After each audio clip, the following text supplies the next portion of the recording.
Hi everyone. Um, so, it's very hard to start this.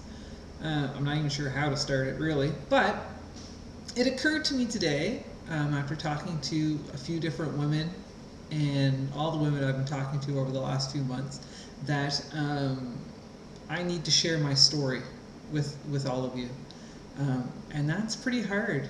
Um, Once it's out there on the internet, it's out there, right? It's a little scary.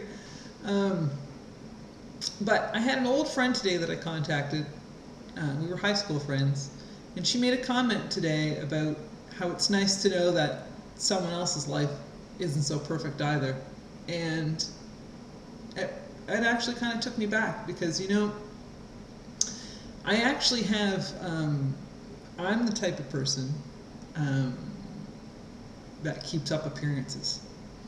So I like you to think that everything's perfect and that everything's hunky-dory because that's always the way I am. But I really, there's only a handful of people that know the true story of me and what I'm really like. So, to be quite honest, I've quit a lot of things. I can be pretty lazy. I don't, I mean, I've said it before, this whole working out stuff, that doesn't come naturally to me. Um, I've just recently learned that I am a binge eater, that's what you would call it. I have a tendency to overdo, so I overdo everything. I can't just go for a couple of drinks. I have to drink till I can't drink anymore. I can't just have a slice of pizza. I have to eat the whole pizza. I can't just, I don't have that, there's no stop line there for me. So mine started, I went to university like everybody else. It was a small town girl in a big city. First time on my own, first time in the city. It was a pretty popular university, and I got sucked up with it all. Of course I did. I got sucked into everything. I got into the partying. We were out partying all the time. I wasn't going to class. I wasted my time at university, and of course I flunked out. Of course I did, because I wasn't even going to class. So you can't really pass if you're not going to class, right? And then, so that happened, and then I, came home, had to move back home, tried to, started waitressing. I waitressed for quite a few years, but always, I started partying, and I just kept partying. I partied for most of my 20s. Pretty much all of my 20s, I partied away. And have absolutely nothing to show for it. But like everyone, you went to university. I gained that freshman 15. That's when it all started. And then from there, it just grew from there, right? Anytime anything got hard, I would just quit and move on to the next thing.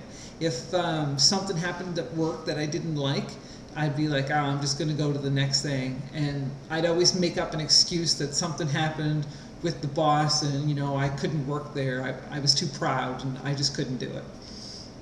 But no, it was probably something I did. And then, the big thing for me was when I was 27, I actually got up the nerve to get on a plane for the first time and actually leave. And I left and I went across Canada. And I went to Banff. It's not where everyone goes to Banff, except when you go to Banff when you're 18, not when you're 27. And again, I had a very good waitressing job at a fine dining restaurant. I made very good money, but I drank it all away. And that's what I did. And then, so I had nothing to show for that. And it got to a point where I was like, what am I doing? I've got to go do something. And next thing you know, I got accepted to a cruise line. I thought, this is great. So, out on the ocean, again, what do you do when you're on a cruise line? What do you have to do at nighttime? All we did was party. Never once have I ever, I was always self-conscious of my thighs and my hips. I am the quintessential pear shape, right? I'm like straight down and then it just comes out like that. And I've always been like that. So, like the last 3 years, all I've ever worn are capris because I'm way too self-conscious to wear, my thighs have gotten so big that I can't wear shorts, and I can't wear shorts that look normal. If I wear Bermuda shorts, it looks like I have 2 stuffed sausages, right? It's not a good look. So, I ended up, long story short, at the age of 30, I was working in Bermuda, and I was debt-free. While I was on the cruise ships, I actually managed to get myself out of debt, and I became debt-free. And for the first time in my life, I didn't have to worry about money. All the time I was in my 20s, I had credit cards just like everybody else, and I had debt collectors calling me.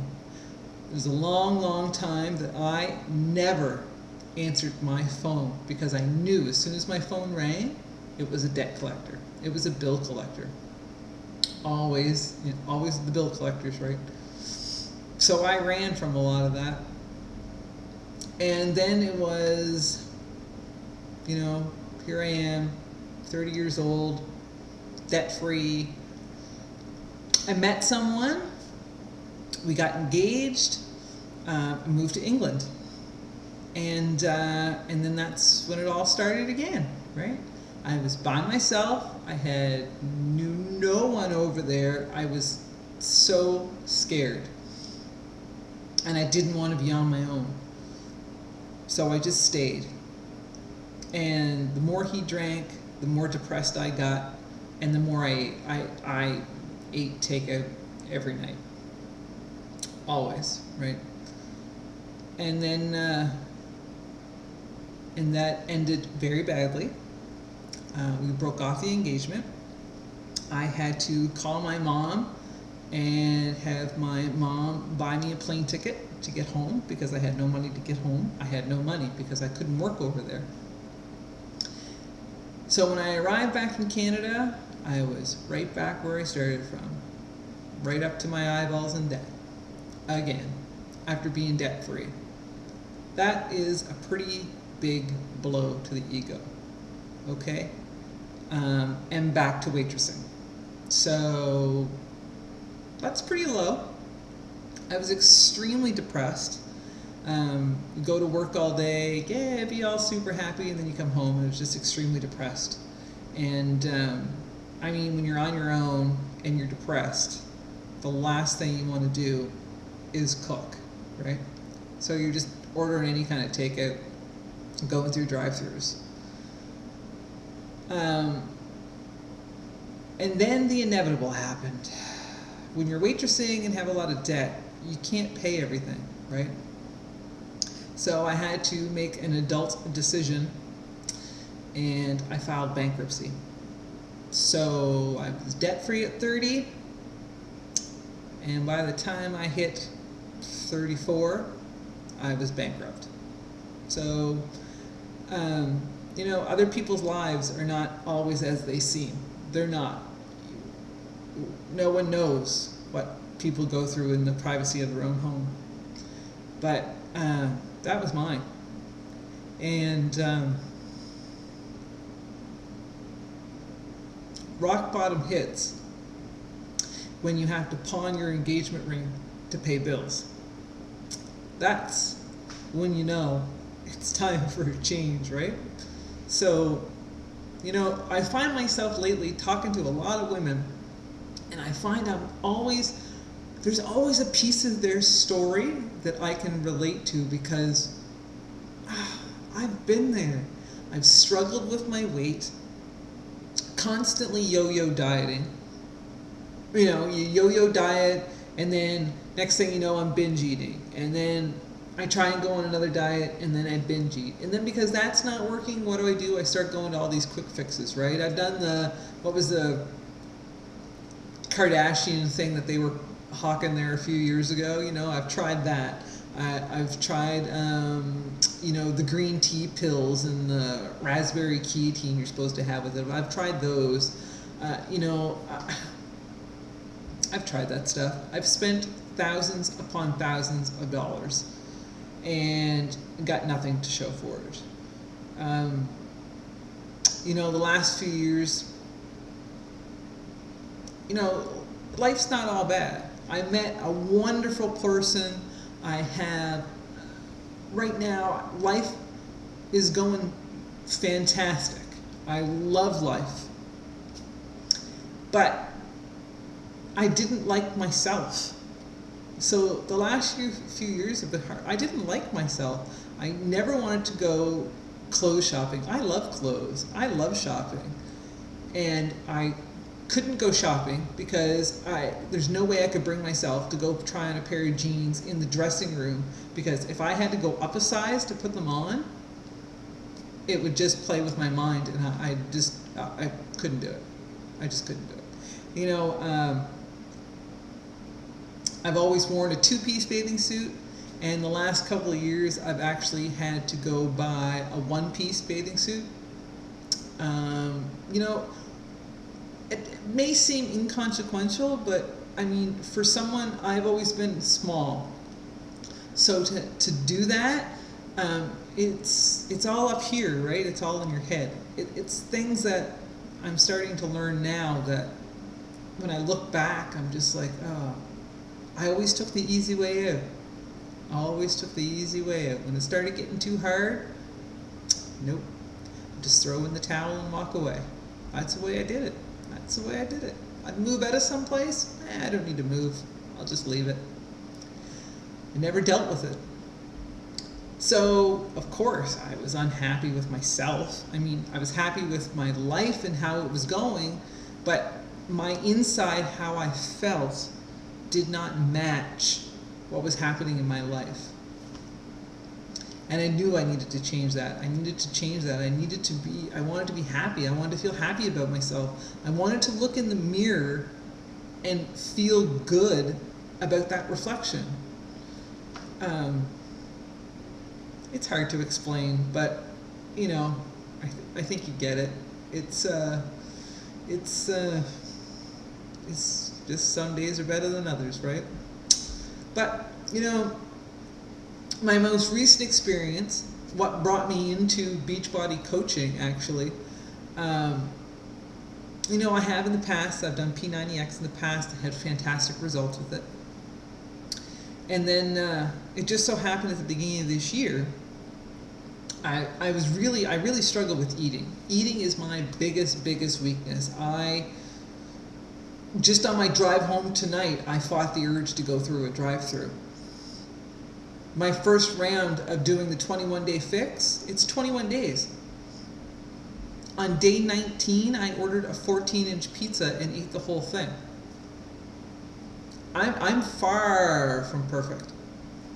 I'm far from doing anything perfect. All I'm trying to do is be a little bit better than I was yesterday, and I'm just trying.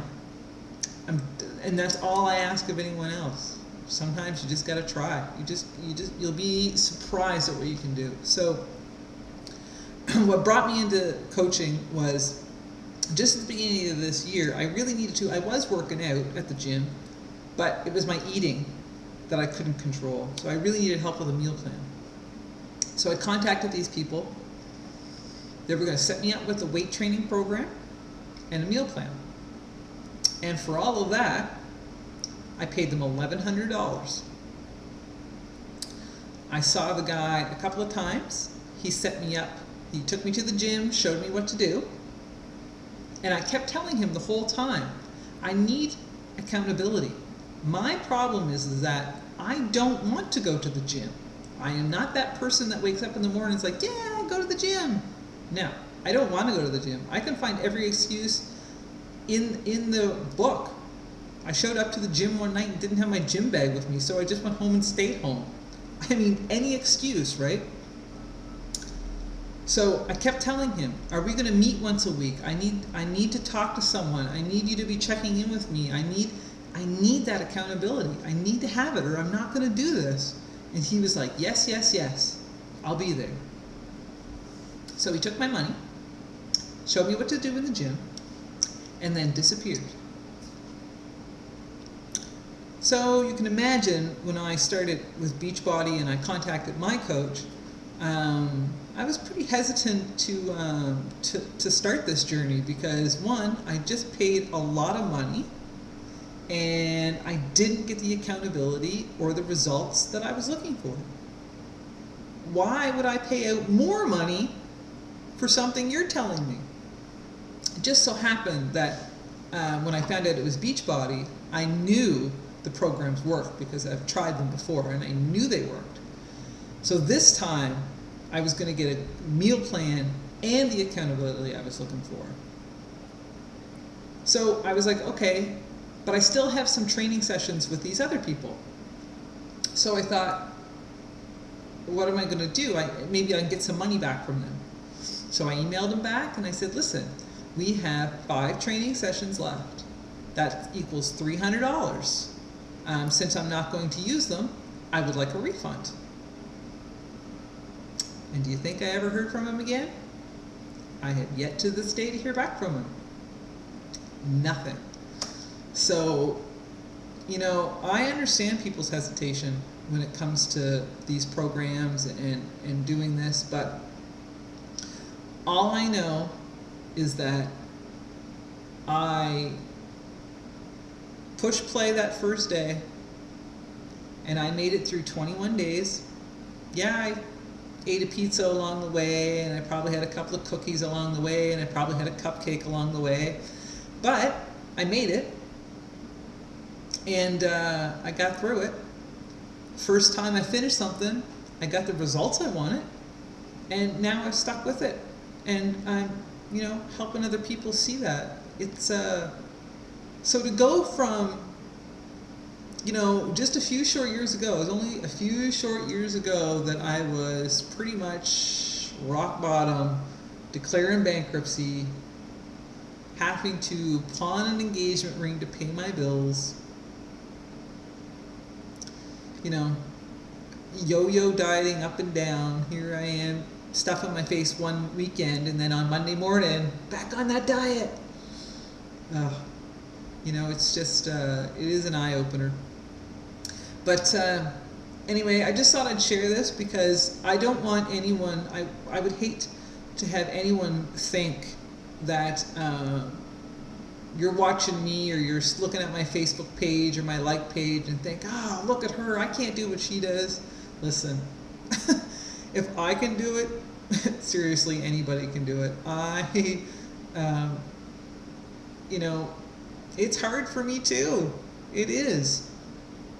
But I'm here to help you, and you don't even know it, but you're helping me. That's the best part about it. It's that accountability and support. I get a kick out of talking to everyone, and I love how it keeps us all connected to know that there's other people out there who have the same struggles, that, you know, I'm not alone. My story is the same as anyone else's story, and, you know, I'm not alone. And that's pretty nice to know. So I just thought I'd share my story, just to let you know. It takes a lot for me to do what I do too. So, but I am having fun at it, and I am seeing the results. And I can't believe it's only been a few short months. This is really only my 3rd round of 21 Day Fix, and the results I'm getting is just, I've never seen these results. So it's fantastic. I feel great about myself. I feel great about things going on. And, you know, if I have a chance to talk to you one day, I can't wait to talk to you. Anyway, thanks for listening. If you watch this, I do appreciate you listening. And I wish you all the best on your journey.